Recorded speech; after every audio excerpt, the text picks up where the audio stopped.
नमस्कार. माझे नाव सागर सुरेश दुनबळे आणि माझ्या कवितेचे शीर्षक आहे बुंदी संपली.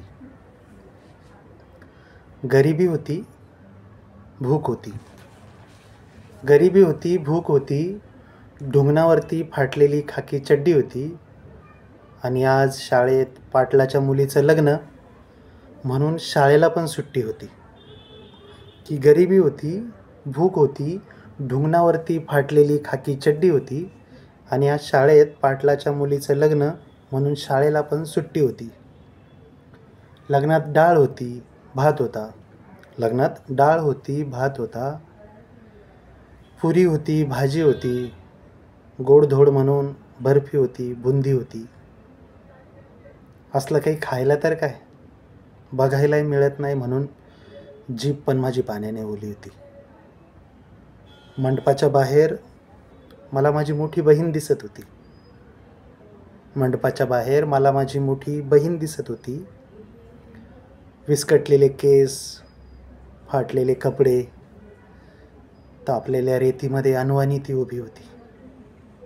कधी ह्या पंक्तीवरून तर कधी त्या पंक्तीवरून, कधी ह्या तर कधी त्या पंक्तीवरून ती उठवली जात होती.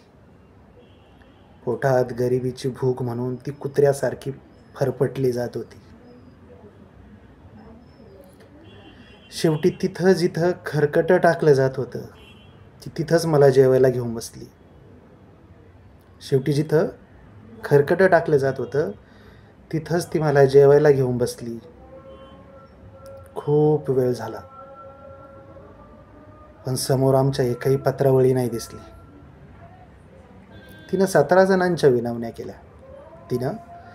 17 जणांच्या विनवण्या केल्या, तेव्हा कुठं पत्रावळी भेटली. पण रिकाम्या पत्रावळीत अजून बुंदी नाही दिसली. कोण कुठला देव माणूस ज्यानं थोडा भात आणि भाजी आणून दिली, पण डोळ्यात साठलेली बुंदी अजून कुणीच नाही दिली. मंडपात सगळ्यांच्या पत्रावळीत मला बुंदी दिसत होती. मंडपात सगळ्यांच्या पत्रावळीत मला बुंदी दिसत होती. पण ताईची आणि माझी पत्रावळी मात्र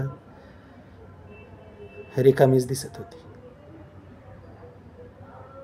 मी माझ्या बहिणीला विचारलं की ताई, हे ताई, आपल्याला बुंदी नाही का ग? की ताई, आपल्याला बुंदी नाही का ग? तिनं फाटलेल्या कपड्यांमधून उघड्या पडलेल्या दंडाने डोळ्यातून पडणारे अश्रू पुसले आणि बोलली की बुंदी संपली. तेव्हा मी बाजूला उष्ट्या फेकलेल्या खरकट्या पत्रावळ्यांकडे बघितलं. तिथे कुत्री बुंदी खात होती.